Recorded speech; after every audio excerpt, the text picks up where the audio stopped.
Hello and welcome back to Let's Play Trudograd with me, BringItDon. We're gonna follow Big Bow and see what he's up to. See, he usually goes back to the tea house after you speak to him. But he seemed a little upset I wouldn't pay his protection fee again. I figured after paying it twice we'd be on good terms, but I guess not. It could just be a weird pathing too. He might still be headed back to the tea house.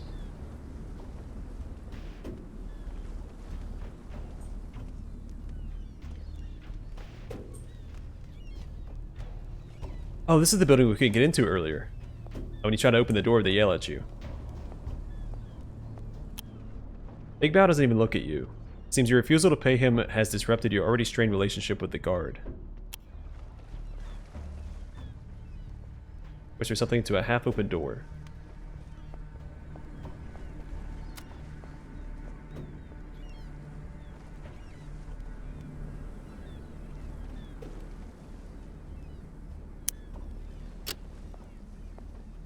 I still can't get in there. Wonder what they're scheming. Alright, we're gonna hit up Laura or Sarah, the bartender here, to sell some stuff, and then we'll go to Uncle Ho, turn in the quest, sell some stuff to him as well, because he usually has a ton of money on hand. And we have a lot of stuff to sell. So we'll probably swing by the outskirts on the way to the cold floodplain. Yeah, and deal with that. Actually, you know what? Let's go talk to the jeweler first. I forgot he was here. See if he'll buy anything off of us as well.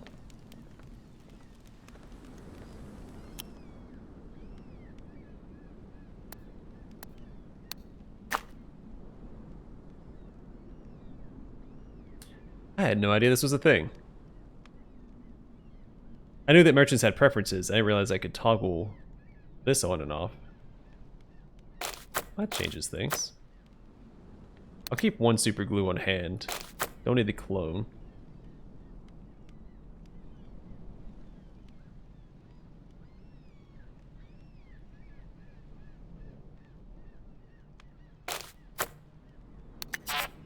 No, he won't buy that. Okay, that's fair.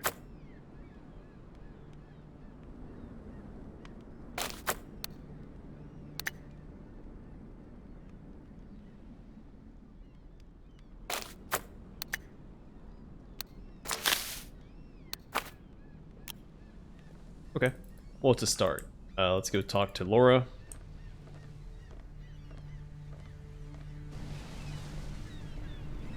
Let's go ahead and sell all the heavy stuff to somebody, like the logs and scrap metal that I have. Because they'll never be worth a ton, and they're weighing me down for no good reason.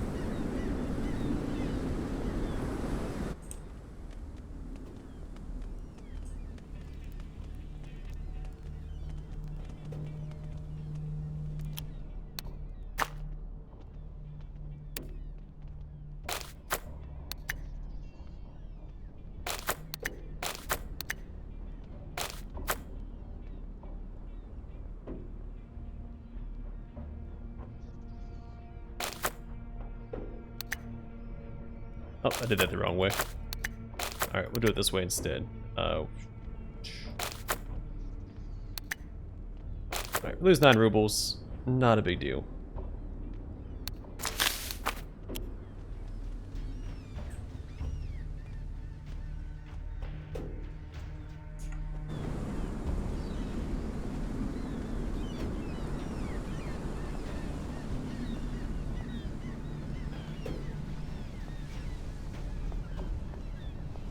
Before I forget, I do want to add, let's see, where this gun's at.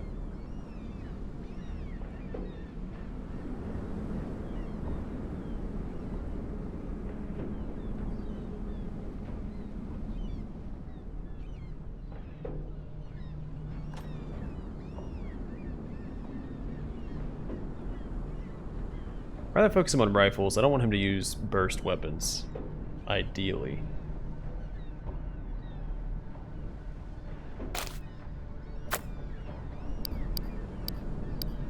That's right, it's in my inventory, isn't it?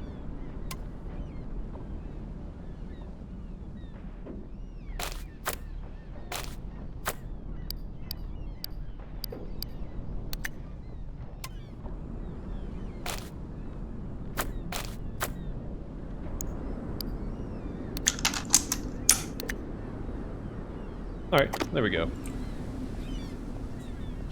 Give us some options. Does it count as melee? I assume it counts as a melee weapon, right? Or does the bayonet still count as the rifle?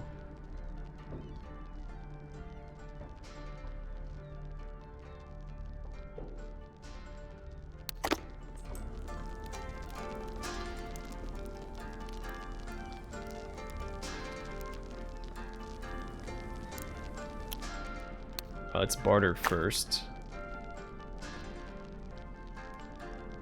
Let's get rid of some of the weighty stuff that we have. Let's see.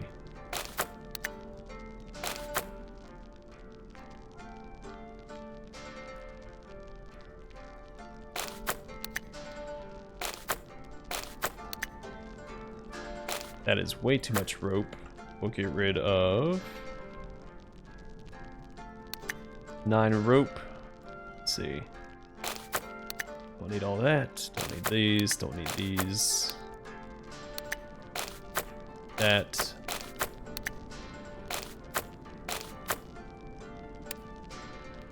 Alright, she has a scorpion on her. We don't need that. I might wait and sell that, because that's going to be worth a lot.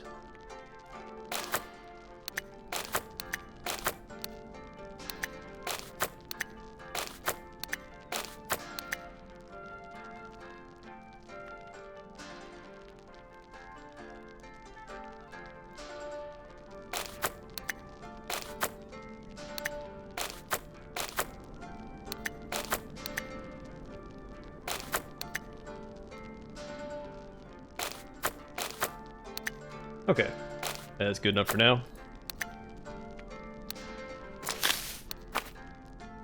Uncle Ho carefully looks you over. You must already have heard what happened on the cargo ship. Is only waiting for your report. In short, Lang's dead and the Pearl sunk. Yes, I know. A man with no will is like a sword with no edge. And a businessman with no good employees is like a fox without bamboo slippers. Neither can survive for long. So how about my reward? My dear Pinion, it's time to give you your reward. Here's 1,000 of your rubles, and also this amazing serum. They said to enhance the abilities of the imbiber. I'm sure that an adventurer such as yourself will find a use for it.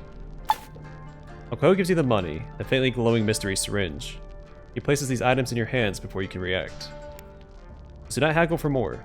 A friendship built on material gain is like a gazebo built on sand. And listen to me. Henceforth, you and I are sworn brothers. There's also a captive called Arashi on this ship.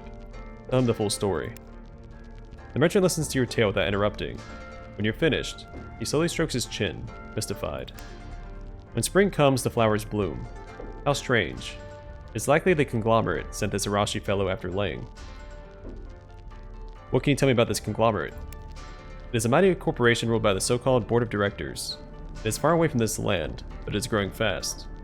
People under its rule all work in their factories, making cloth, weapons, food, high-tech gadgets, and all sorts of things.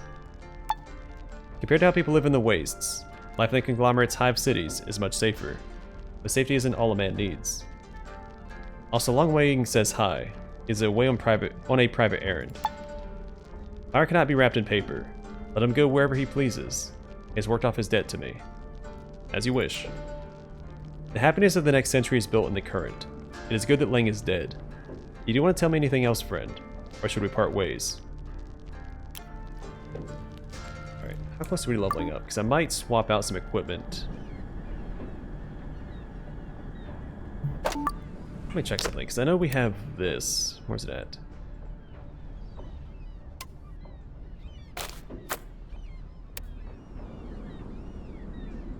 I'm going to equip this. I'm not really worried about the quote as much. And personality-wise, I can make up for that by equipping this. Hold on. I lose attention, but now my personality's maxed out, and I don't risk missing out on skill points by having this and my other outfit equipped. As for everybody else, let's see.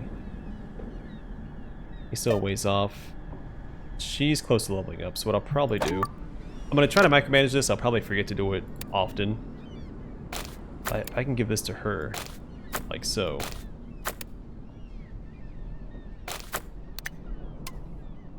Give that to him.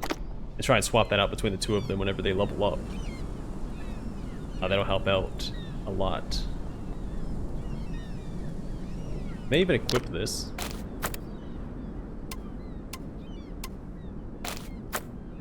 They can. Okay. So what I should probably do is also give her this. Again, I'm going to forget to do this, but I'm going to try to optimize our skill point gain.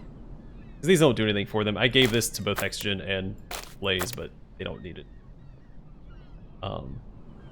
In the meantime, I can go back to wearing glasses. You could just reload whenever someone levels up and make sure that they have all the stuff equipped that they need, but that's too micromanagey. I'm not that into micromanagement. I like the idea of it. I like the idea of being that micromanagey, but I always forget.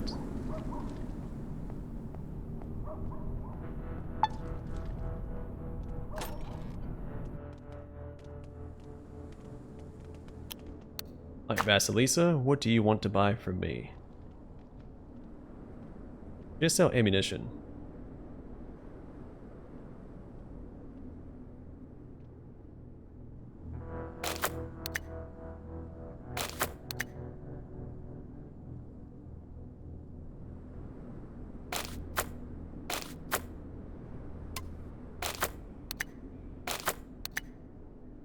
Let's go ahead and buy all of this. We can trade whatever we need to make up for that. Let's see, 1310.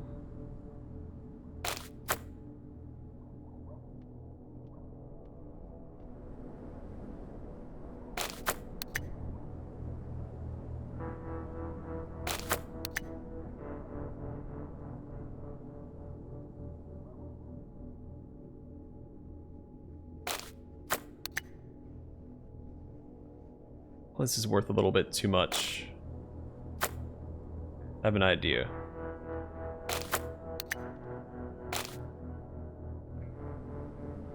Still worth too much.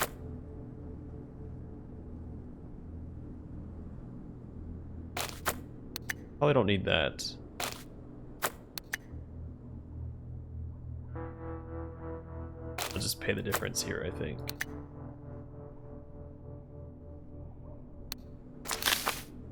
Yeah, I think that's worthwhile. Alright, and then there's also the merchant inside the tavern. We'll talk to him as well. Make some money.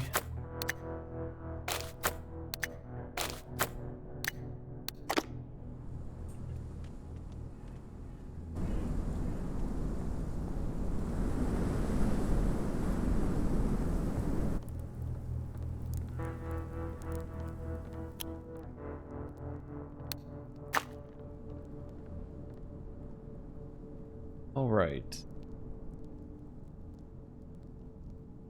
Pistols and SMGs. It is a pistol, requires 6 strength. Bonfire. Goes with shotguns. Alright, so +1 to reload cost, -1 to attack cost, -10 to weapon skill requirement. Alright, we'll look through all this in a second. Or maybe we should look at it now.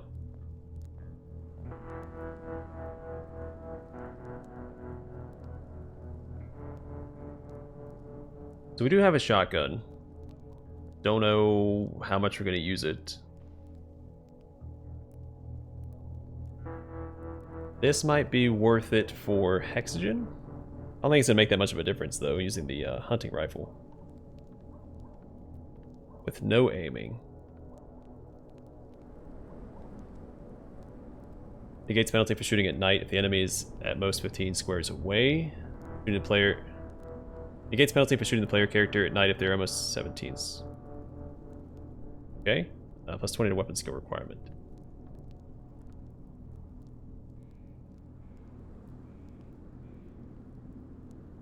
I don't like that jamming cost.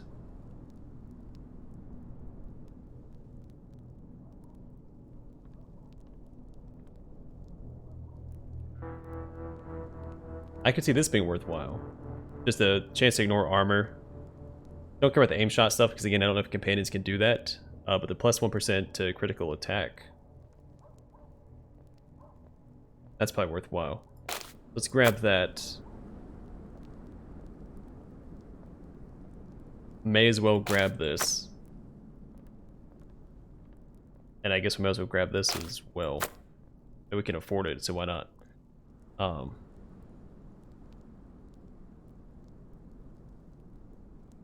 so we got that syringe too. I need to use that. In fact, we're gonna use... Let's get rid of that, because we're gonna put that into endurance, I think.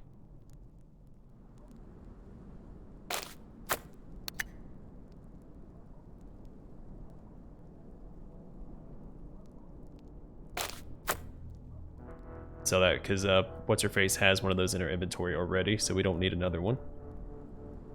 And I think we're all set. I could look at his weapons. What else does he have? Rifle-wise. 11 to 17. That is better. Takes bigger ammunition as well.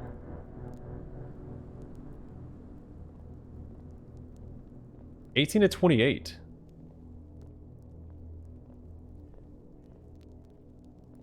$17,000. Yeah, we can't afford that. I mean, we probably can. I'm not going to. There's an assault rifle. We already have an assault rifle, don't we? Yeah, the Type 63. 17 to 20 versus 11 to 19. We'll keep what we have for now.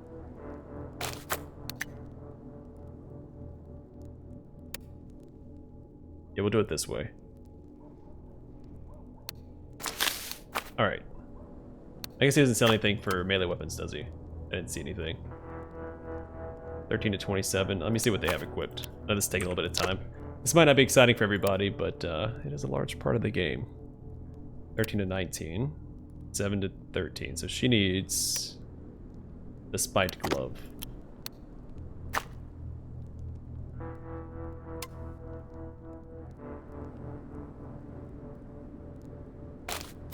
It's not very expensive.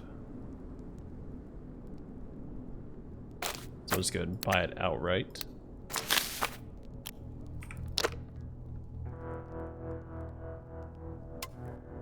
Alright, give that to her. We can sell the one we just replaced.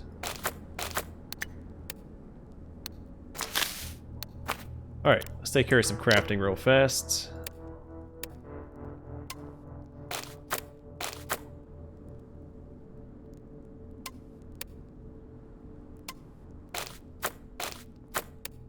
Alright, so what do we got?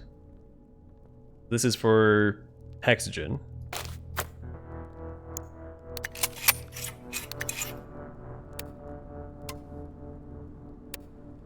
But did it replace the... Oh no, it's for the hunting rifle specifically. That's right.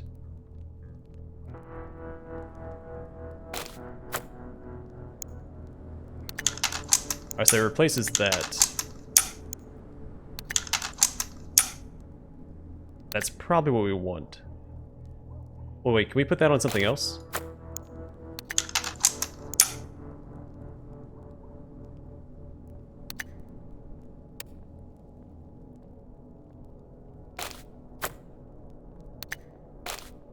Alright. Yeah, we'll do this instead. For her. And what is this for?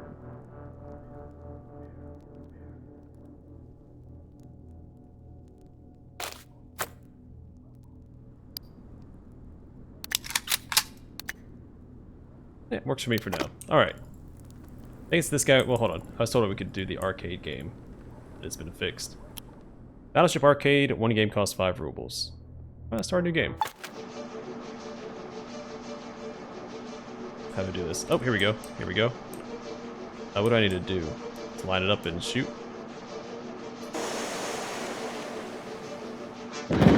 Okay. Yeah, actually, you have to use the WASD to aim and space to shoot. Oh, missed. Alright, so you have as much control of the torpedo as I would like.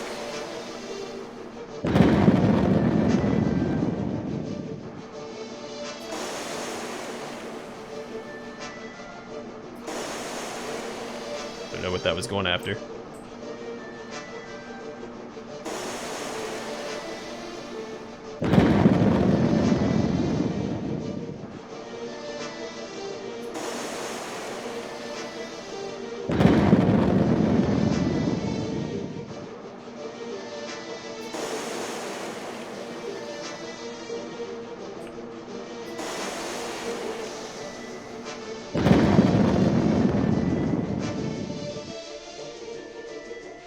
Okay, so you get 10 shots. Let's try one more time. See what we get for hitting all of our shots.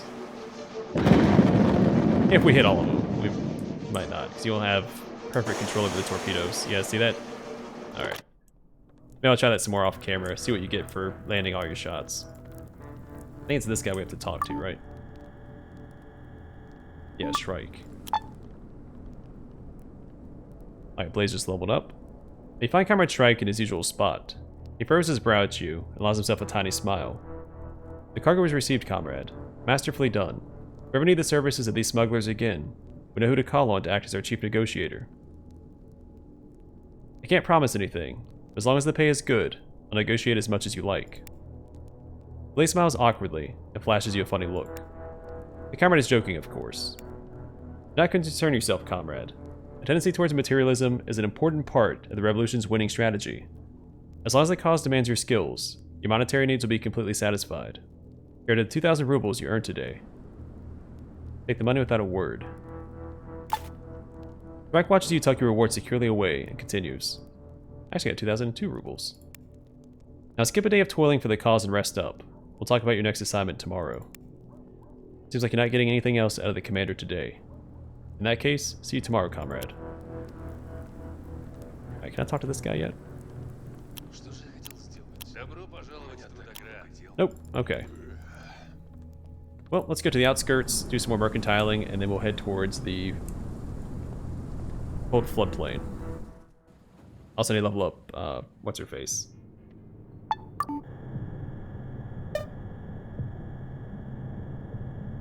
$20 points. Do that. Alright, she needs one more level up. Try and get her some of this stuff up here. Make her a little bit more survivable. Now I'm thinking about it.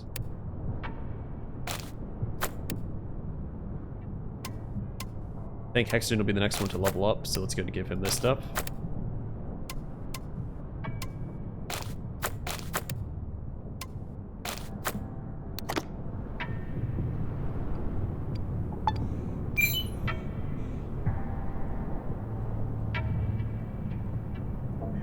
Alright, this looks like a new description. A citizen walking in front of you stops in his tracks, terrified by something he saw in an alleyway, and immediately flees. A few moments later, the jobless northerners camping there rush out, inconveniently blocking the only escape route. Judging by their screams, these refugees are planning to murderize you. Oh? The outcome went much more smoothly in your head. Instead of convincing the northerners you're of the same blood, your awful spiel made them want to spill your blood. Nothing can be done. Time for grievous assault. Not very often that I fail those checks.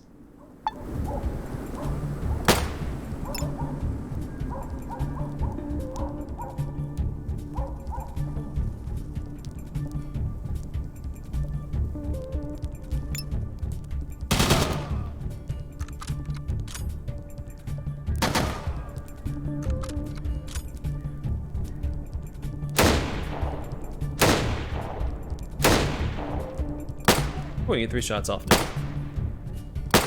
Alright, don't need to waste any more ammo, I don't think.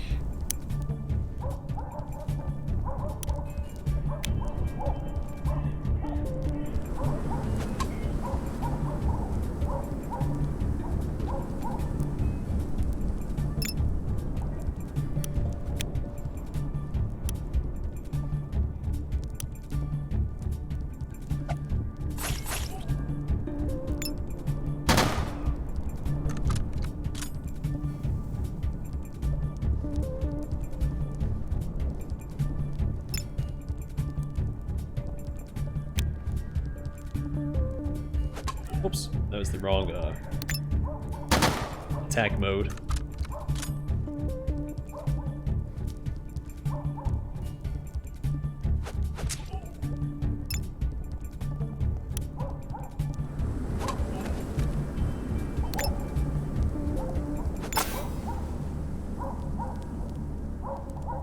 Alright, what do we get? Ammo for Blaze and Hexagon. Food for me.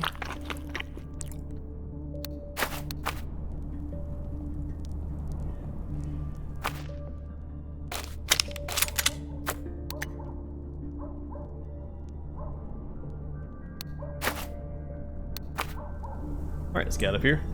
To the outskirts, sell this stuff as long, and some other stuff that we've picked up. Then in the next episode, we'll probably go to the cold floodplain. We might even be able to go to the large cave. I think we're well enough equipped to deal with that. Unlike our first foray into the cave. As you pass the entrance to a dim and narrow alley, you're the unwilling witness to a scene of depraved bullying. 3 teenagers surround a boy about 10 years old. The young kid's face shows obvious signs of mutation. Freak, ugly bastard, mocks one of the juveniles, while his 2 accomplices smirk disgustingly. Disgustingly, yeah. I help the mutant boy out. But when chasing them away, you scream at the 3 bullies. But instead of running, they silently turn towards you, empty-eyed and unnaturally still. The mutated kid glares at you, as if annoyed. What's going on here? The teens ignore your question. When the victim starts talking, they silently mouth along with the younger boy's response. Thank you for trying to help. However, I'm not in any danger. It's just that sometimes I feel guilty for what I did to these boys. And I make them act out what they did to me over and over again. Prove to myself that I did the right thing all those years ago. Ask him what he did to the 3 teens. Little Mutant offers you a pitiful smile before a bright flash of light overwhelms your vision. You find yourself once again in the middle of a crowded street. It seems you've stopped at the entrance to a dim and narrow alley, but there's nothing there. You can't understand why it seems so familiar. Continue your adventure. That was creepy.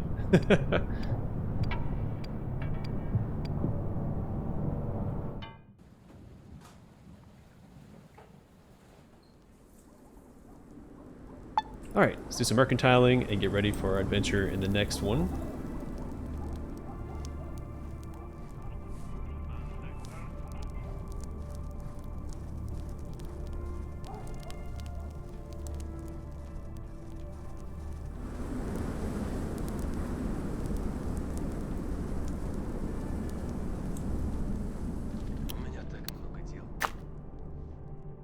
Now, I'm wondering if I have to pass that survival check with to train that dog. If I do that, if I get him as a companion.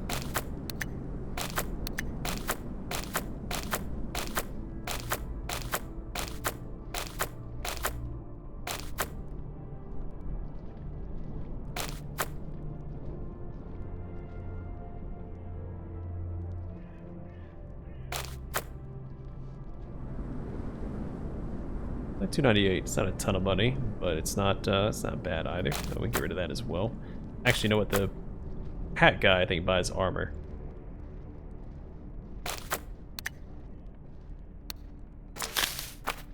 That's right. Darn it! I need to use this serum. A strange serum. A syringe full of a suspicious chemical. Only a complete madman or mad woman would inject himself or herself with something like this. So you can actually find 2 of these in the base game. Each time you use it, you feel that a strange energy is pulsating in your body.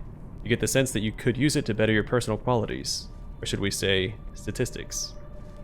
And it gives us a characteristic point to allocate.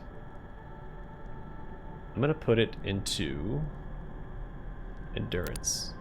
So long as I eat or drink condensed milk, I'll always have 11, or max out endurance. And then if I equip that pendant, Hexagen currently has.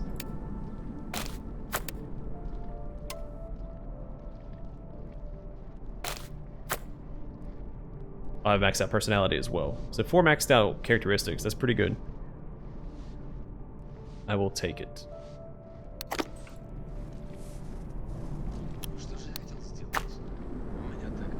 Alright, sell this junk to him real fast.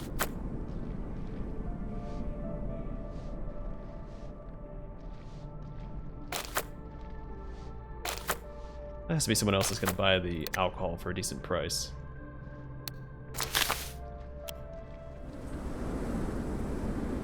The booze merchant. Who better?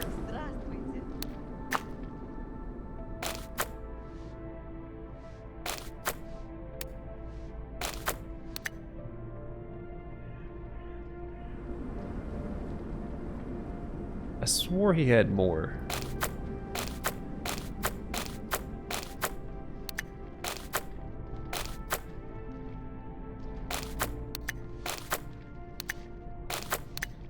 There it is.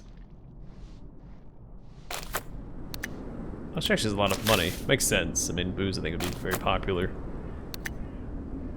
in the post-apocalypse. Video games have taught me anything. Alright, let's get out of here. Good enough for now. We're not over-encumbered. That's all I care about. A lot of mercantile in this episode. Not enough adventuring.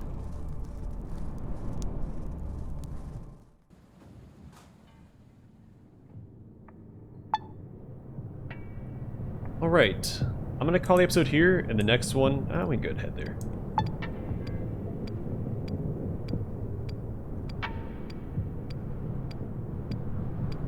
Alright, next episode we'll enter the cold floodplain, deal with the quest there, and then we might go to the large cave and try and clear that out as well. I also want to go back to the tavern and play that arcade game, see if I can beat it, or get a perfect score, or whatever it is, see if we get anything out of that. And we have to go back there afterwards anyway, because we have to wait a day to speak to Shrike again. Then we'll continue with that quest line, and that'll probably take us the next episode or two, so... Oh, excuse me. But for now, thanks for watching, and I hope to see you guys in the next one.